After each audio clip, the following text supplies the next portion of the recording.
Once upon a time, when wishes still came true, there lived a king who had beautiful daughters. The youngest was so lovely that even the sun, which had seen so many things, was filled with wonder when it shone upon her face. There was a deep, dark forest near the king's castle, and in that forest, beneath an old linden tree, was a spring.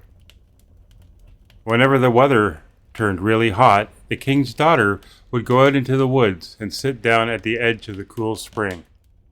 And if she was bored, she would take out her golden ball, throw it up in the air, and catch it. That was her favorite plaything. One day it so happened that the golden ball didn't end up in the princess's hand when she reached up to catch it, but fell down on the ground and rolled right into the water.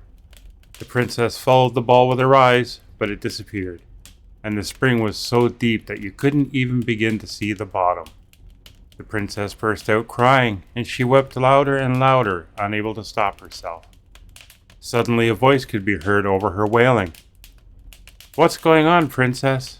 Stones would be moved to tears if they could hear you." The princess turned around to try to figure out where the voice was coming from and caught sight of a frog, which had stuck its big, old, ugly head out of the water. "Oh, it's you, you old splish-splasher," she said. "I'm crying because my golden ball has fallen into the spring."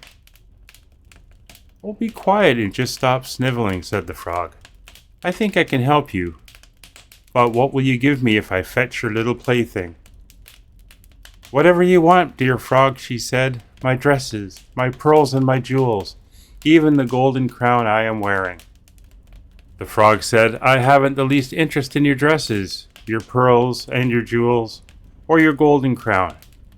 But if you promise to love me and let me be your companion and playmate, let me sit beside you at the table and eat from your little golden plate, let me drink from your little cup, and let me sleep in your little bed. If you promise me all that, I will dive right down into the spring and bring back your golden ball." "Oh, thank you," she said. "I will give you anything you want as long as you get the ball back for me." But all the while she was thinking, what nonsense that stupid frog is talking. He's down there in the water croaking away with all the other frogs. How could anyone want to have him as a companion? Once the frog had gotten her word, he put his head back in the water and dove down into the spring. After a while he came paddling back with the ball in his mouth, and he tossed it onto the grass. When the princess saw her beautiful plaything in front of her, she was overjoyed. She picked it up and ran off with it. "Wait for me," the frog cried out. "Take me with you. I can't run the way you can." He croaked as loudly as he could, but it did him no good at all. The princess had lost interest in him, hurried home as fast as her legs would carry her, and quickly forgot about the poor frog who had to crawl back down into the spring. The next day the princess sat down to dinner with the king and with some courtiers, and was eating dinner from her little golden plate, when something came crawling up the marble staircase. Splish splash, splish splash.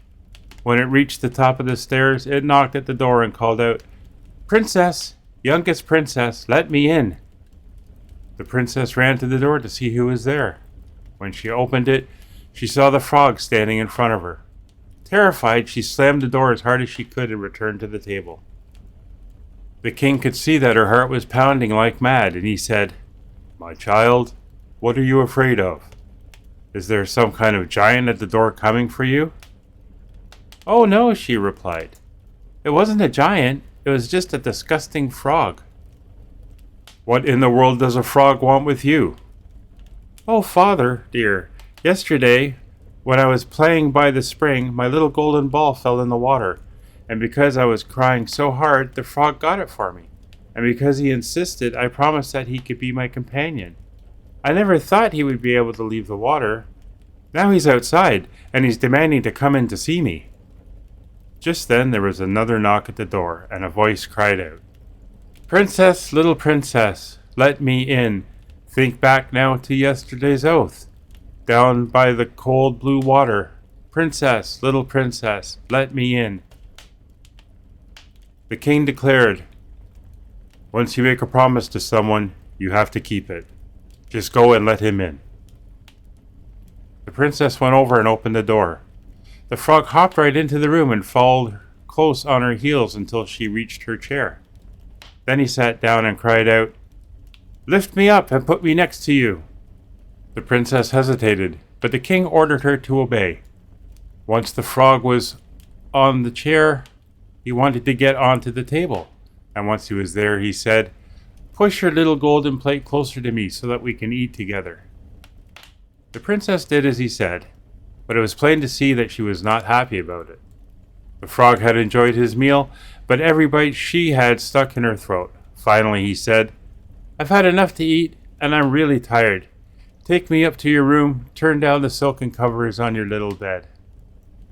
The princess began to weep, for she was terrified of the clammy frog. She didn't dare touch him, and now he was going to sleep in her beautiful, clean bed? The king grew angry and said, "You shouldn't scorn someone who helped you when you were in trouble."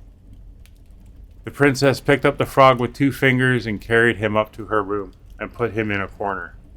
While she was lying in bed, he came crawling over and said, "I'm tired, and I want to sleep as much as you do. Lift me up onto your bed or I'll tell your father." The princess became really annoyed, picked up the frog, and threw him with all her might against the wall. "Now you'll get your rest, you disgusting frog." When the frog fell to the ground, he was no longer a frog, but a prince with beautiful, bright eyes. At her father's bidding, he became her dear companion and husband. He told her that a wicked witch had cast a spell on him and that only a princess could release him. The next day, they planned to set out together for his kingdom. The 2 fell asleep, and in the morning, after the sun had woken them up, a coach drove up. It was drawn by 8 white horses in golden harnesses, with white ostrich feathers on their head. At the back of the coach stood faithful Heinrich, the servant of the young king. Faithful Heinrich had been so saddened by the transformation of his master into a frog that 3 hoops had been placed around his chest to keep his heart from bursting with pain and sorrow. Now the coach had arrived to take the young king back to his kingdom, and faithful Heinrich lifted the 2 of them into the carriage and took his place at the rear. He was elated by his master's transformation. When they had covered a good distance, the prince heard a cracking noise behind him, as if something had broken. He turned around and cried out, "Heinrich, the coach is in danger." "No, my lord, it is not the coach, but a hoop from around my heart, which was in deep pain, while you were down in the spring, living as a frog." 2 more times the prince heard a cracking noise, and he was sure that the coach was falling apart. But it was only the sound of the hoops breaking from around faithful Heinrich's chest, for his master had been set free and was happy at last.